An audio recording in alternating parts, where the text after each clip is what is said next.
APPSC has gone to appeal. వాళ్ళకి స్పష్టంగా తెలుసు 2 ఎవాల్యుయేషన్లు మనం ఫిజికల్గా చేసాము, ఒకటి డిజిటల్గా చేసాము. డిజిటల్గా చేయకూడదని కోర్టు చెప్పింది, ఒకే మాన్యువల్ ఎవాల్యుయేషన్ చేయమని చెప్పింది. మనం 2 చేసాము, ఒకటి హైలాండ్లో చేసాము, ఒకటి ఏపీపీఎస్సి ఆఫీస్లో చేసాము. ఇలా చేయకూడదు, కోర్టు మొత్తాన్ని రద్దు చేసింది. ఇవన్నీ తెలిసినా కూడా కోర్టు అప్పీల్కి వెళ్ళాడు. పైగా మేము అసలు హైలాండ్లో ఏమీ చేయలేదని కోర్టుకు అబద్ధం చెప్పాడు. దీనిలో నేరం ఎవరిది? దీనిలో మనం సిఐడి కస్టడీలోకి తీసుకొని నిర్ధారించాల్సిన అవసరం కనపట్లేదు నాకైతే. ఖచ్చితంగా Gautam Sawang has erred. Not only it is a crime. అబద్ధం చెప్పారు. ఎంత అబద్ధం అంటే మొత్తం కొన్ని వందల మంది, కొన్ని వేల మంది అభ్యర్థులకు సంబంధించిన విషయంలో కోర్టును తప్పుదారి పట్టించారు. కోర్టు చెప్పినా కూడా కోర్టును తప్పుదారి పట్టించిన ఈ యొక్క దీంట్లో గౌతమ్ సవాంగ్, మన పిఎస్ఆర్ ఆంజనేయులు ఎంతైతే శిక్షార్హుడో గౌతమ్ సవాంగ్ కూడా అంతే శిక్షార్హుడు. అందుకేనేమో ఆయన సింపుల్గా ఇది కానీ నేను కంటిన్యూ అయితే ఈ గవర్నమెంటు వచ్చి దీని ప్రక్షాళన ఎట్లయితే ప్రారంభించే అప్పటికే స్టార్ట్ చేశాం కాబట్టి మనకి ఎక్కడ ఉంటే గ్యారంటీగా ఈ కేసులో ఇరుక్కుంటామని ఆయన నార్త్ ఈస్ట్ నుంచి వచ్చామనుకుంటాను. సో మనం ఇక్కడ ఉంటే గ్యారంటీగా ఇరుక్కుంటాం రా బాబు అనుకొని ఏపీపీఎస్సి చైర్మన్ పదవికి సగంలోనే రాజీనామా చేసి వెళ్ళిపోయిన భీరువు. ఎందుకంత భీరత్వం వచ్చింది? ఆయనకి వేరత్వం ఉండాలి. ఆయనకి is a police officer. He was a police officer. He was a chairman of APPSC, ఒక రాజ్యాంగబద్ధ సంస్థ. వేరత్వం ఉండాల్సింది ఒక భీరువుగా రిజైన్ చేసి వాలంటరీ రిటైర్మెంట్ చేసి ఇంకా 3 సంవత్సరాలు ఉండగానే వెళ్ళిపోయాడంటే ఖచ్చితంగా ఈ కేసు తన మెడకి చుట్టుకుంటుందని సవాంగ్కి బాగా తెలుసు. ఈరోజు తెలుగుదేశం పార్టీ చెప్తోంది ఈ కేసులో గౌతమ్ సవాంగ్ కూడా పాత్ర ఉంది. ఆయన కూడా ఎంతైనా శిక్షార్హుడే. ఈ పూర్తి దీంట్లో గౌతమ్ సవాంగ్ పాత్రను కూడా పరిశీలించాలి. ఆ రోజు అధికారంలో ఉండేవాళ్ళు ఎవ్వరూ నిన్ను వెనక నుండి ఈ పని చేయమన్నారు mister Gautam Sawang.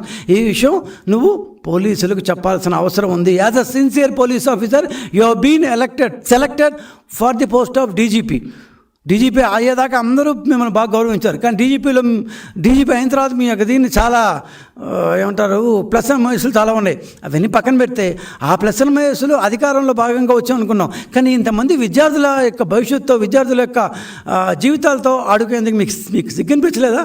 Don't you feel ashamed? రాజ్యాంగపరమైన రక్షణ ఉన్న ఈ సభ్యులందరూ, ఏపీపీఎస్సి సభ్యులందరూ ఏం చేస్తున్నారు? ఇంత లక్షల జీతాలు తీసుకున్నారు. 5 సంవత్సరాల పదవీ కాలంలో ప్రతి నెల 4,50,000 రూపాయలు ట్యాక్స్ లేకుండా తీసుకున్నారంటే కనీసం దాదాపు 2 కోట్ల రూపాయలు. వీళ్ళకి ఇది కాకుండా ఎల్టీఏలు ఉన్నాయి. మీరు ఒక్కసారిగా తీసి చూస్తే అన్నమాన పోయారు, రకరకాలుగా పోయారు. హ్యాపీ ఎంజాయ్ చేయండి, మేమేం తప్పేలే. మీ యొక్క ఏమంటారు పదవి ద్వారా వచ్చిందని ఎంజాయ్ చేయండి. కానీ ఎంజాయ్ చేసేటప్పుడు అన్ని హక్కులు ఉన్నప్పుడు, అన్ని జీతాలు తీసుకున్నప్పుడు బాధ్యతగా ఉండాలి కదా. తెలుగుదేశం ప్రభుత్వంలో ఏపీపీఎస్సీలో అందరూ అర్హత గల వాళ్ళనే నియమించాం. అందరూ ప్రొఫెసర్లే ఉన్నారు. దాంట్లో అందరూ అత్యున్నతమైన యూనివర్సిటీ ప్రొఫెసర్లే ఉన్నారు. కానీ వైసీపీ నుంచి వచ్చిన మరీ పేర్లు చెప్తే అసహ్యంగా ఉంటుంది. కానీ ఎల్ఐసి డెవలప్మెంట్ ఆఫీసర్, ఆయన ఎల్ఐసి డెవలప్మెంట్ ఆఫీసర్ నాకేం తక్కువ కాదు. కానీ ఆయన దానికి అర్హుడా? అంత స్థాయి ఉన్న విద్యార్హతలు ఉన్నాయా? ఎవరెవడో వెళ్ళిపోయారు. ఎన్జిఓలు పెట్టుకున్న వాళ్ళు,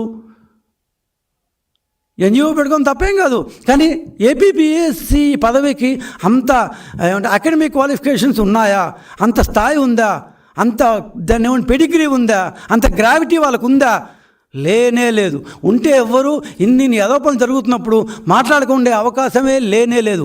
వీళ్ళందరూ మనకి ఏదో జీతాలు వస్తున్నాయి, ఇంకేమన్నా వాళ్ళకు కూడా ఒక ఏమంటారు దీంట్లో మీకు కూడా పాటిస్తామని చెప్పారో మనకు తెలియదు. కానీ ఈ సభ్యులందరూ కూడా సైలెంట్గా మనకు సంబంధం ఉండిపోవడం అనేది మాత్రం అన్యాయం, అక్రమం, అనైతికం. గత 5 సంవత్సరాల పాటు ఏపీపీఎస్సి అనే వ్యవస్థని సంపూర్ణంగా నాశనం చేశారు. సో మా కూటమి ప్రభుత్వం వచ్చిన తర్వాత ఒక్కొక్కటి తీసుకుంటూ వస్తుంటే అటకలో నుంచి అస్థిపంజరాలు రాలి పడినట్టు ఒక్కొక్కటి రాలి పడుతూ ఉన్నాయి. ఖచ్చితంగా దీని మీద గౌతమ్ సవాంగ్ గారి దీని మీద పూర్తి స్థాయిలో విచారణ జరపాలి. ఎంతైతే పిఎస్ఆర్ ఆంజనేయులు శిక్షార్హుడో గౌతమ్ సవాంగ్ కూడా అంతే మేర శిక్షార్హుడు. This point has to be taken into consideration before going to the merits of the case. నమస్కారం అండి.